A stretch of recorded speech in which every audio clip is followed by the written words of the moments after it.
I think these ethics and humanitarian issues should take more prominence rather than leaving everything to machines.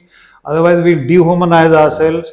And the concept of just wars, Yes. etc. I mean, the Bible speaks of it. Even we have the dharma yodh. I mean, that's a concept given to us by our Now, ancestors. with more and more automation coming in, it's only a matter of time before we progressively hive off a large part of our fighting to machines.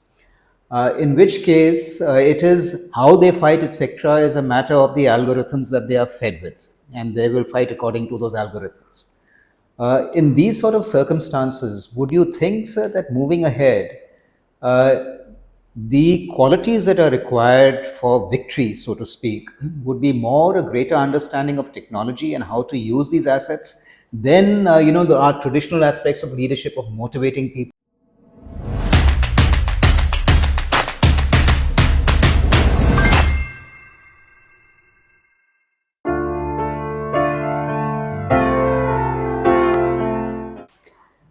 Good morning, everyone, and welcome to the next episode of Davalem Dialogues. So far, we've been talking a lot about, concepts, about war fighting, etc. But one key element of that is the human element in that.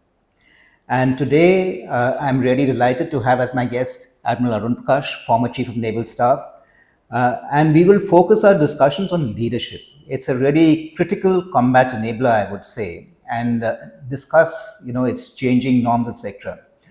Admiral Arun Prakash has, apart from being the chief, has done many tenets in training establishments, most importantly that of the Commandant of the National Defence Academies.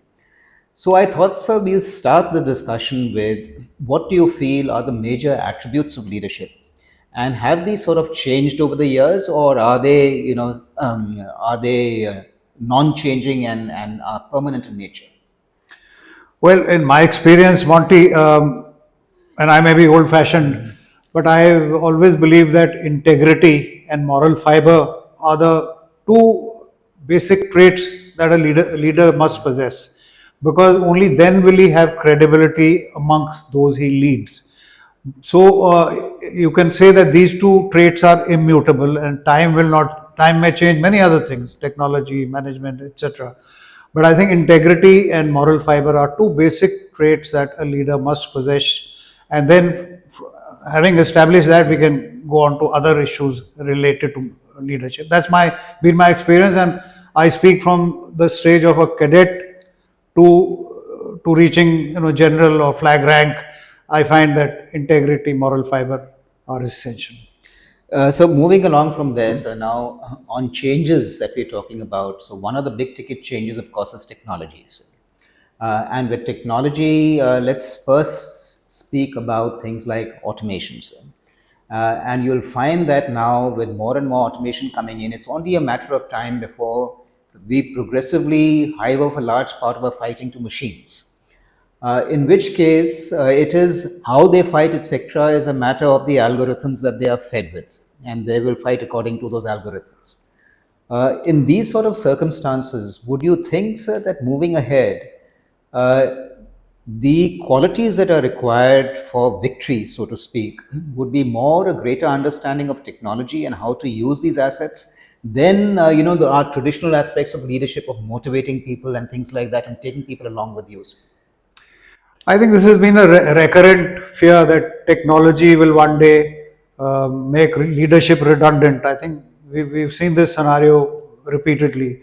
Perhaps in the Gulf War, revolution in military affairs, shock and awe, all these things, people thought that, weaponry and sensors will carry the day, but it was not so.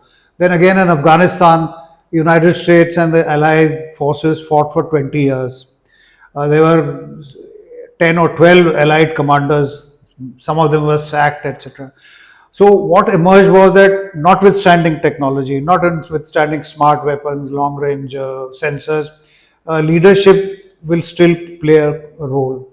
And now things are getting worse. People are talking about artificial intelligence, unmanned vehicles, not only unmanned, autonomous vehicles which can take their own decisions and so on. So there is again the resurgent feeling that maybe leadership is becoming marginal or redundant, but I don't think so.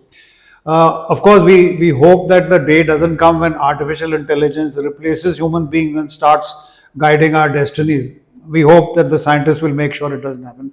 But even in that case, I think the human element will still remain, should remain preponderant for correct decision making. I think that's been proved in the very recent conflicts. You can see the full range of technology is being deployed or employed in the Ukraine as well as in the Gaza conflict. And yet, leadership has, flawed leadership has shown up. I mean, for example, for President Putin to say he's going into a 2 week special operation, and now he's been fighting, for nearly 3 years. Same in Gaza. They thought they are going to destroy Hamas in a couple of weeks. So somewhere, leadership advice rendered to the leaders, etc., has been flawed. So I think human being leadership will continue to play a very important role in conflict, regardless of the march of technology. Perhaps the two will march in parallel. Final decision making will still rest with good leaders. So let me just push back slightly on that argument on artificial intelligence. But sometimes, I mean, the discourse is that AI and use of AI in combat is something much more fundamental than anything we've seen in the past. I mean, at the end of the day, you're talking about increasing the speed of your observe, orient, decision, action loops. So, as they say in the old days, the human being used to be central to all four processes. Then they say progressively he's moved only on to the decide. You automate the other of observe, orient, and act, and it's only in the decision that you are there. Now they're saying largely is that if you want to achieve what some pundits call battlefield instanity, that means you have to take the human being outside the loop totally and automate this entire process. Because I mean, the feeling is that your traditional means of dislocating the enemy used to be surprise, but these days with greater transparency, etc., you may not have that advantage, and therefore speed becomes critical. So, with the criticality of speed into your entire loop, insofar as junior leadership is concerned, sir, I mean, finally, at the end of the day, if drones are going to do a large part of your fighting, it might be still a couple of decades away, but the drift is in that direction. So, leadership, I can understand when you strategize, etc., at a senior level, but at the junior level, right up front, will automation make a difference?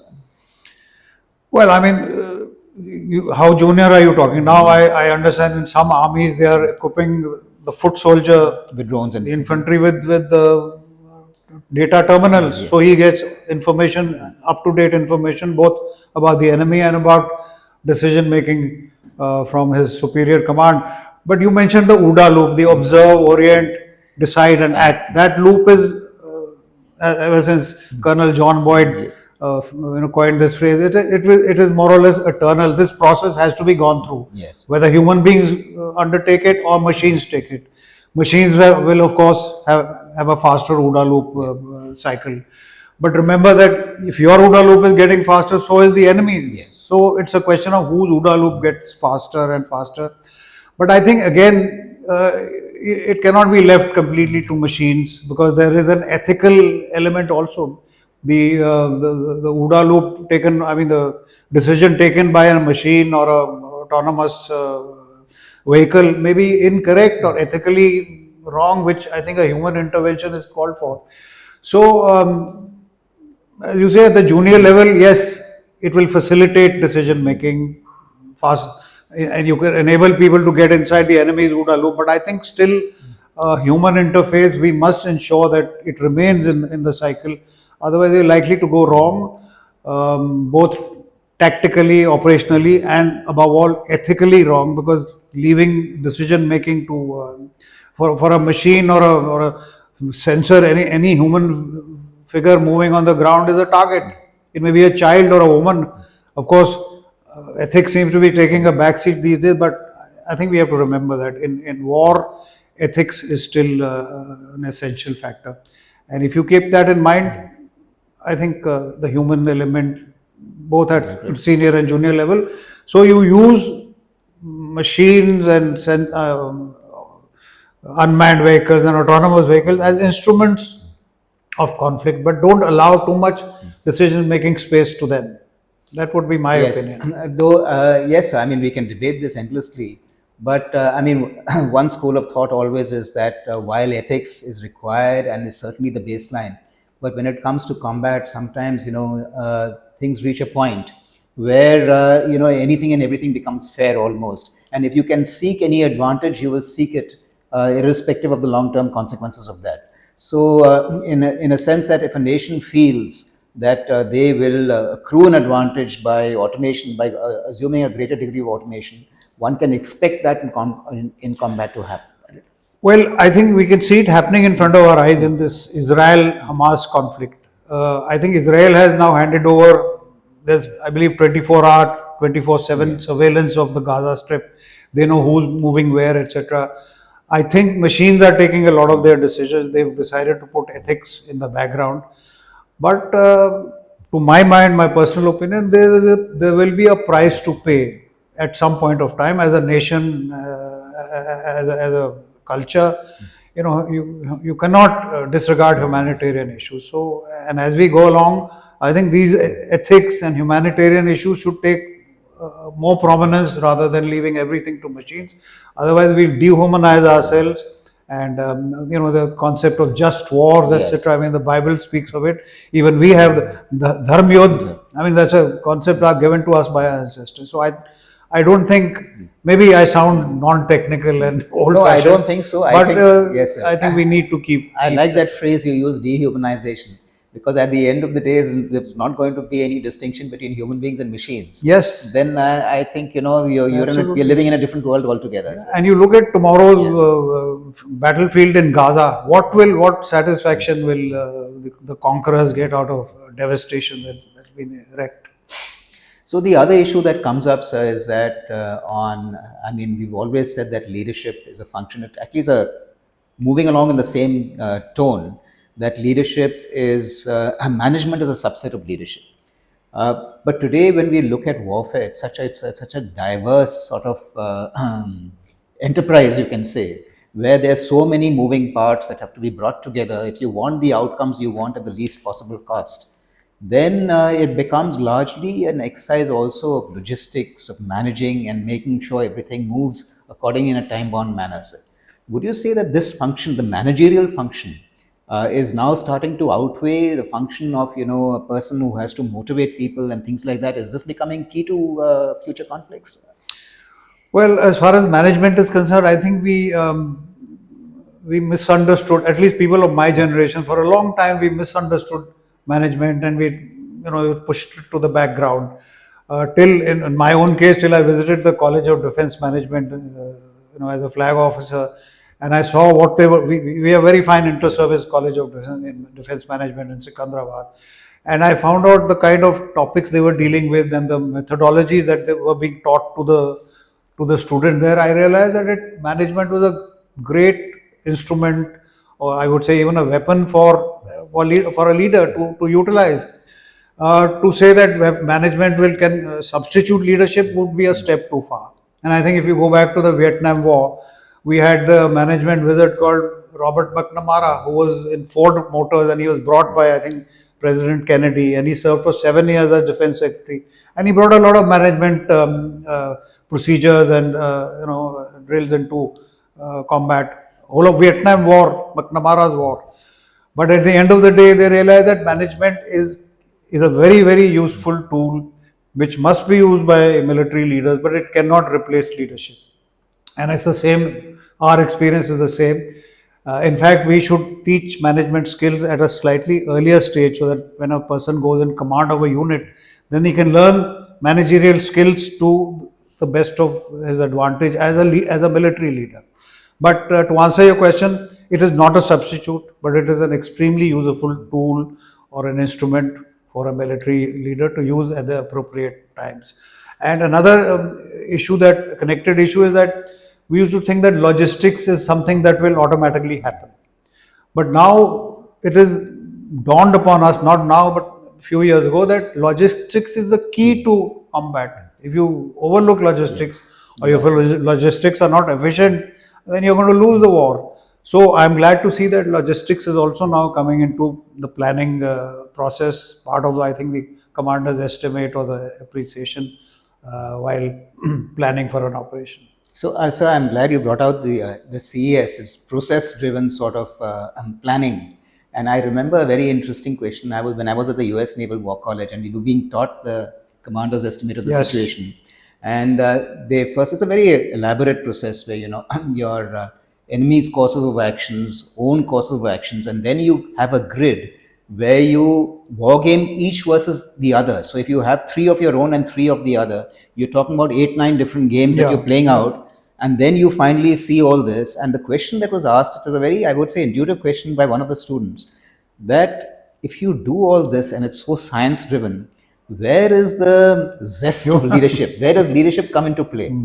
And the answer given by our instructor was there is that all this is fine, and the process will always throw up some solutions, but it is not mandatory for the leader to select those solutions. Yes. But he should understand the risks if he desists from choosing the best solution. And the example, of course, was given of the MacArthur's landings in Korea, in the Incheon landings, where by every count he was told that you are asking for trouble by going in for a landing. And he went against. He went against all staff advice and did And he it, and succeeded. immensely successful. Yeah. So that just proves the point we've been discussing, the Yes. human element. So moving along now, I thought we can switch that. With technology, there are 2 things which are really happening in battle. Many, of course, but 2 which have a direct impact on leadership at sea. One is greater transparencies. That with the tools that we have available today, particularly I would say with satellite-based domain awareness, what's happening at sea is becoming clearer and clearer, particularly to commanders ashore. And the other is improved communications and secure and almost where you've got a large degree of surety that your communication channels are not going to go down. So, insofar as mission command is concerned, where you expect young leaders at sea to exercise their leadership and take their own decisions, has 2 impacts. Firstly, for commanders sitting ashore, when you've got a complete picture, etc., and the tendency to micromanage gets stronger. And also for a young commander at sea, because you know that you can always reach back, the tendency to check ashore, that also gets stronger instead of taking your own decisions at sea. You think, sir, these are something we have to guard against, and how can we do that? Going back a little, our current style of management, leadership, whatever, is one in which the officer was educated and the people we led were uneducated. The Jawan, the sailors were relatively uneducated. So the ethos and the culture was that you spoon feed people below you, tell them at every step what to do, etc. But things have changed tremendously. Our sailors are much better educated. Our officers are technologically savvy, etc. So the time has come for us to look very closely at the term mission command which you used. Now it is frequently tossed about, but at least in our armed forces, I don't think it is looked at very seriously so far. And in fact, the opposite has been happening, that rather than the mission command ethos of devolving authority, decision making down the chain, we have been pushing it up. So you find people of higher and higher rank, the rank they wear and the responsibilities are inversely proportional. Whereas armies of UK, USA, etc., I think many of the European armies in the late 80s, they decided to adopt mission command as a cultural or requirement, yes, sir. Yeah, as a discipline, seriously, and they work on it. So I think point number 1 is that it is high time that we also work to empower our juniors, to authorize them to think for themselves, to share. The commander must share his thinking process and his intent with the juniors. So, and then let them go into operations, and when things go wrong, then let them take their initiative and have faith and trust in them. And if things go wrong, then be a little acceptance of mistakes. Now coming back to your point about information being instantly available, battlefield transparency, etc. Those are all good things, but again, we must not forget that all it will take is one anti-satellite ballistic or missile to knock out your satellite cluster or wherever you're getting your information Yes. from, and then you're out at sea in the dark. You must have experienced this in your own time at sea, that you've been out at sea and the broadcast has broken down Yes. and you're unable to. But the Navy has taught us to, to take decisions on our own, especially when you put out to sea. If you know the command intent, then even when you are left on your own, you can. I have personally faced many such situations where decision making, and you have to remind yourself old Nelson's band of brothers. Yes. I mean, Nelson at every opportunity would stop at sea, get his commanding officers on board the flagship and chat with them over a glass of rum Yes. or whatever they drank, and they knew his mind. So when it came for the Battle of Trafalgar, he made only three signals. One was England expects every man to do his duty. Yes. The second was engage the enemy more closely, get more aggressive. And the third, just before he died, was anchor, don't chase the enemy. So that is the kind of understanding. So I think we need to devolve authority, decision making, have mutual faith and trust up and down. We need to, in the Indian Armed Forces, we need to adopt that. And let us remember that you may have all the networking, etc., but the day will come, certainly will come. In fact, you may start a conflict with a total blackout. Cyber war may be the opening round now. Day, what is it called? Day 0 minus 1. You lose your communication. So you are out there in the battlefield on your own with little or no guidance. So I think we must not lose sight of that. So I think in naval signalese really has got this ideal solution of intend versus propose. Where Intent, absolutely, Where absolutely. intend is, of course, just for our viewers, that I'm going to take these actions unless you countermand me. And propose is, of course, when I'm asking for prior Your approval. permission, yeah. So the default position has to be intend. I think Intent, absolutely. So you always must would be, say- leaders must be prepared at all times. Yes. Sir, lastly, I thought we've had a long discussion is the issue that sometimes leadership gets confused. Of course, loyalty is a very important part of leadership.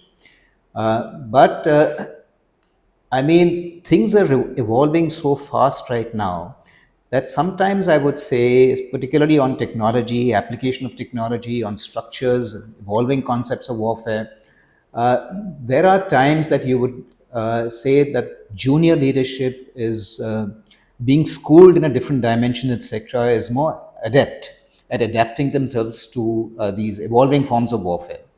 And therefore, at times, the senior leadership takes a little more time. And the point I'm trying to make is that when resistance to change is something that can be an impediment in battle. And therefore, do you think that insofar as leadership is concerned, how do young officers get over this issue to make their point clear for senior leadership to sort of, without crossing certain boundaries, etc.? Well, it's not only young officers. I think the more senior people are more rigid in their thinking, and we are set in our past ways, and we always, the phrase "we did it this way," and this hopefully this is the best way of doing things. So I think we have to keep open mind, and once the leaders, the seniors show the way, the younger generation will also catch on. And I think there are some very good examples right now.